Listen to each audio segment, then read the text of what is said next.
Mahomes play, but I'm sure that won't hamper him at all. It'll be all kinds of fun there, just like it has been all kinds of fun here at Rupp. Load management. 84, 81, Alabama, under 4 to go. A little stagger, wrapped, and then a back screen. Diabate, nobody to pass it to, so trying to drive it on Williams. They're fortunate to get it back. Nelson back into the game, playing with 4. Finds Phylon. Youngblood for 3. Gets to go with the 3. And welcome back to the Rupp Arena. Right before the break, there's a timeout was taken. So the team we're rooting for our today's game is Alabama. Comes inside. Tip by Williams won't go, and it belongs to the tie. Youngblood headed blocked by Bryant. Sears has it though for Alabama. 3 wide. Gets to go with the 3 for Alabama. We're taking to the little larger lead by 9. 2 plays in a row. Those aren't going to show up in the box. We are a very tough team, and I'm telling you. So we both have. In this 9-0 run by Alabama. You know what it might do, Jay? They give out that hard hat award that we mentioned earlier. All the intangibles, the blue collar. We both have our own. We both have the tie record. But a terrific job. We're on SEC on ESPN. With the Euro step finding Chris Youngblood. And then watch after this shot is blocked. Diabate knocks it back up. Right over the back of Lamont Butler. And nobody can find Phylon out at the 3-point line. What a huge play. And here's the hut. Don't mess up the jacket. Don't mess up the jacket. They give out points toward the Hard Hat Award for deflections, steals, blocks, rebounds, loose balls. You get a little extra for an offensive rebound, floor dives. He's done all of that. He has. And this all of a sudden matches the largest lead of the game for Alabama. And now it becomes about defense for Alabama. And Kentucky, after calling the timeout, they've been very good after timeouts. They ran that, they call it rifle action, but it's really a staggered screen, kind of a staggered wide pin down. And last time they ran it, they got Jackson Robinson going to the middle of the lane. He got that shot to go off the glass. Wouldn't be surprised to see that again. Nelson with 25, Sears, Phylon, and Amori all in double figures as well. Big rebounding games for Nelson, Diabate, and Amori. Does Kentucky have an answer?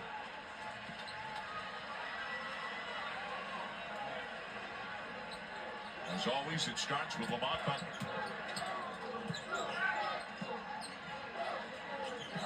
Butler turns the corner. Nelson helps, now back to Robinson.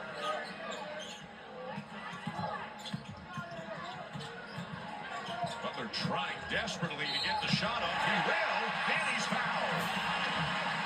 Whoever got it, it looked like it was Diabate. That's going to be 5 on him, I believe. But I give credit to Lamont Butler. He does such a great job of playing off 2 feet.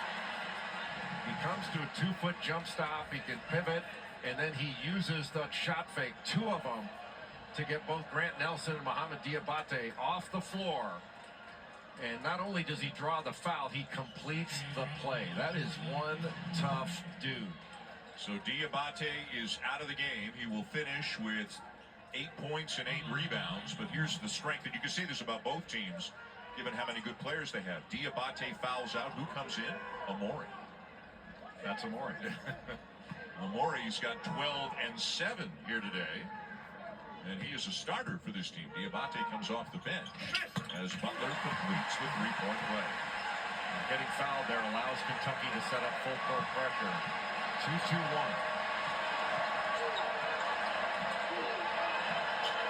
Phylon gets it over. And now into the steady hands of Mark Sears, the All-American.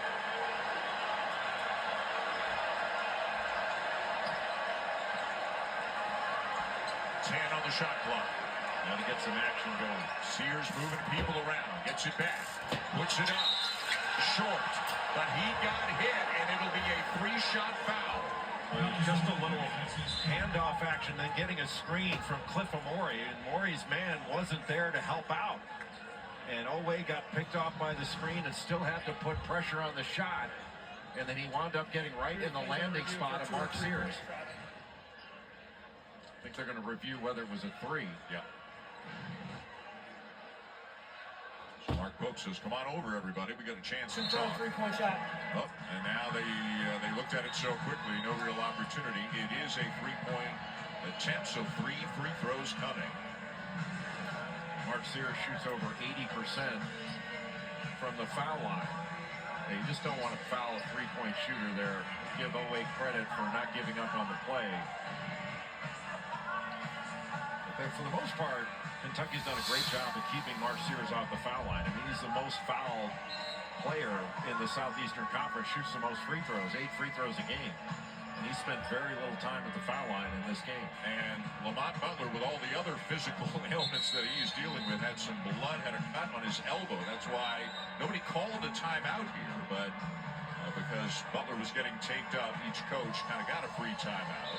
Well, they got a free timeout from the replay, too. Yeah, but extended because of the Butler situation. Here's some of the big performers today. Grant Nelson, a monster first half. Sears has been terrific. Otega Owe at several points in this game has just kind of taken over for Kentucky, but do the Wildcats have enough to mount a comeback? As you said, Sears a very good free throw shooter.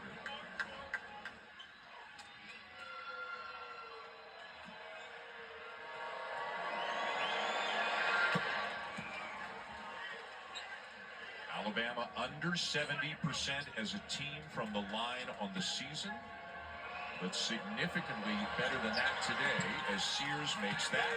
They go to 20 of 24, 83%. What a story Mark Sears is, from Muscle Shoals, Alabama. Lightly recruited out of high school, went to Ohio, blew up, and then winds up playing for his favorite team. Robinson around and out. Williams puts it back in. 7-point game. Williams had inside position, oftentimes a shot. We're under a minute. No, we're under 2 minutes to go in the second half. Well, this game is. That was a soft rebound.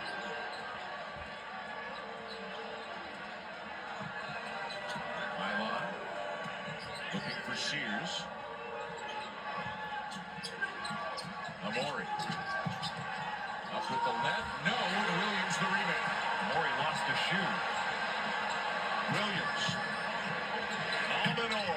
No, and Nelson the rebound. Good look in the corner for a good shooter in Ansley Almanor. Not sure what the officials do here, but Amore can't find his shoe. Yep. And then, and you got to love him for this, he was asking for the lob. He only has one shoe on, and in transition, he was pointing up saying to Sears, let me have a go with this. Shoeless Joe for 2 possessions. But he loses the shoe here. Immediately says, hey, I'll try to put it back up. No, I got a guard. Don't have time for this. Got to start putting tread on the socks. Amazing how often we see this. Sears at the line again. You know, Dan, I love it when people talk about too many threes. If you could score more points than Alabama by taking mid-range shots, you don't think they do it? Look at how many points these guys score. For those who aren't with us off the top of the show, these are the 2 highest scoring teams in the country coming into this game today. Alabama #1 and Kentucky #2, and Alabama is over its season average, which is just under 90 points per game. Butler, nice look. Williams, and a foul. Why do you foul there? Why do you foul there? And Williams down on the court. Well, a well-run play, but Alabama had everything they wanted. They wanted to keep Kentucky off the 3-point line. They did. That was going to be a 2. Let it go. Previous plays under review. And the play is under review. I don't know for what. I mean, Amore's trying to block the shot here. Yeah, that's just a foul. Yeah, that's a common foul. I don't know why you even go to the monitor for this, but they got their own rules. Well, talk about threading the needle on the pass. Yeah, you cannot foul there. I mean, give him more credit because he's still playing hard, but can't do that. Common foul.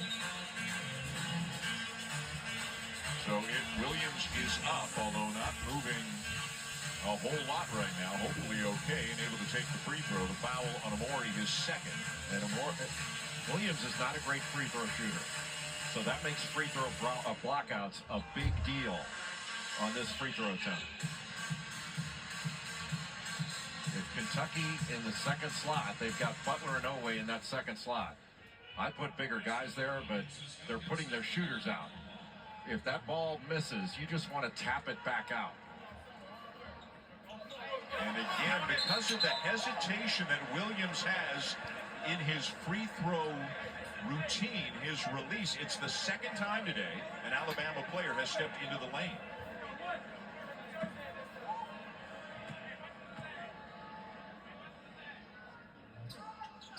And this time it cost him a point. And that makes it a two-possession game now, exactly what Alabama didn't want to happen. Sears somehow finds Phylon. They got numbers, but Phylon will bring it back out and run some clock. Mark.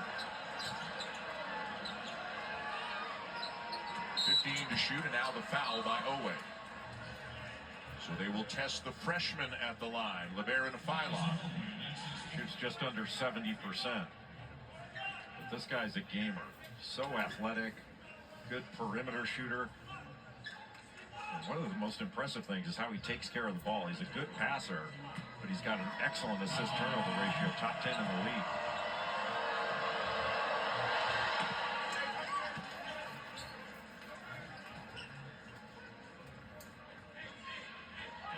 Win or lose, Alabama has made a great response to that loss they had against Ole Miss.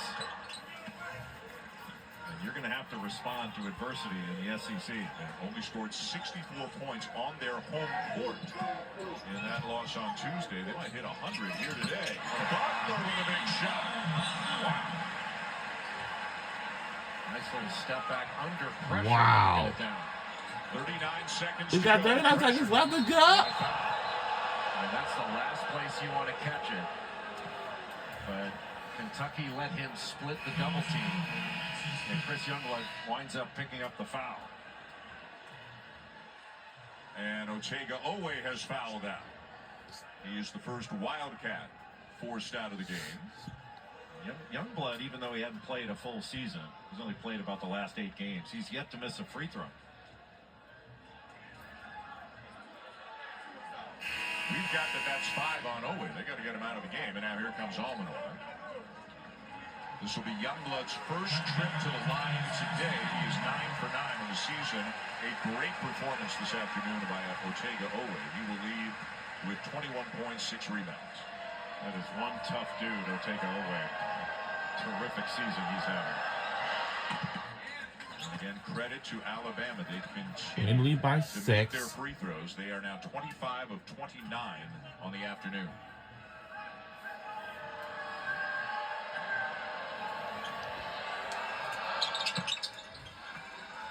And they're keeping Kentucky at arm's length as a result. Now it's about no threes, no fouls for Alabama. You don't want to give away a layup, but if they're going to get one, don't foul them. Almanor hits one and a foul. So Nelson has fouled out, and Almanor's got a chance for a 4-point play. I don't think they called it on that. I think they called it on the rebound underneath. I think you're right.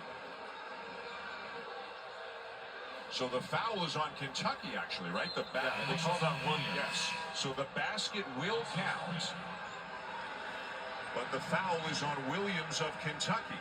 Watch Williams underneath. He just discards Mark Sears. Sears plays on review.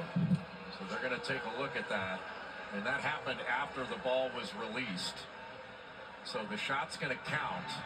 They're looking to see if it was flagrant, and I don't think it was. I just think that's a common foul. Common foul confirmed. So Williams has fouled out of the game. So a 3-point basket for Almanor to make it a 4-point game.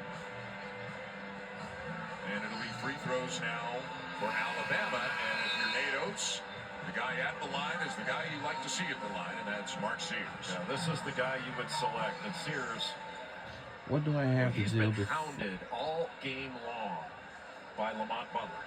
Now, Butler's not the only one that's guarded him, but he's carried the lion's share of that load. And Sears is such a threat. And it doesn't matter. I mean, you can keep him off the line for a certain amount of time. He's going to find his way there. He's just too good. And that's 100 now for the tie. That is the 5th time this season that they have reached triple digits. Misses the second. Get it to the rim.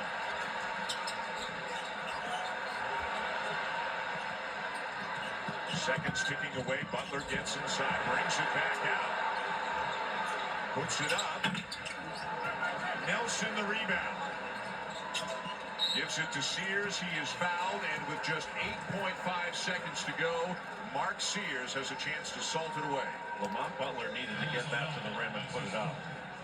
When he took it back out to try to get another three, that was game over right there. You got to get it to the rim and score and make it a one-possession game, then extend the game. Then you got an opportunity to get a trap, get a steal, foul, whatever. But you don't get a shot up, that ended it. For Nate Oates, this is going to be his 24th win at Alabama over a top 25 team. That puts him one behind Wimp Sanderson for the program record. Just a great, these are two great coaches in this game. And Nate Oates has changed the SEC in a lot of ways at Alabama. Butler will lay into it, just 3.5 to go. Again, as you said, a winner response. And that will be our win, and that's it. We won the game, and we broke the tie record. And our final score is 102 to 97. Go Alabama, Crimson Tide. Top 10 Kentucky team in a long time. And again, mark your calendars. February 22nd in Tuscaloosa, the rematch. It'll probably be just as good as this one. They were led by Grant Nelson with 25. Sears finished with 24 and 9 assists as the Tide goes to 15-3 on the season, 4-1 in the SEC. Kentucky drops to 14-4, 3-2 in the loaded SEC. We'll be talking about seeing these two teams alive in the next several weeks. Give Alabama a ton of credit. Mark Sears wound up with 24 points. They got a great performance out of Mohamed Diabate. Just a great team win for Alabama. 102-97, the final in a game that had everything today here in front of 20,000 plus in Lexington. For Jay Billis and our crew, I'm Dan Schulman. Thanks so much for watching the final. Alabama 102. Saying so long from Lexington, Kentucky 97. Kentucky. Postseason NFL countdown is now.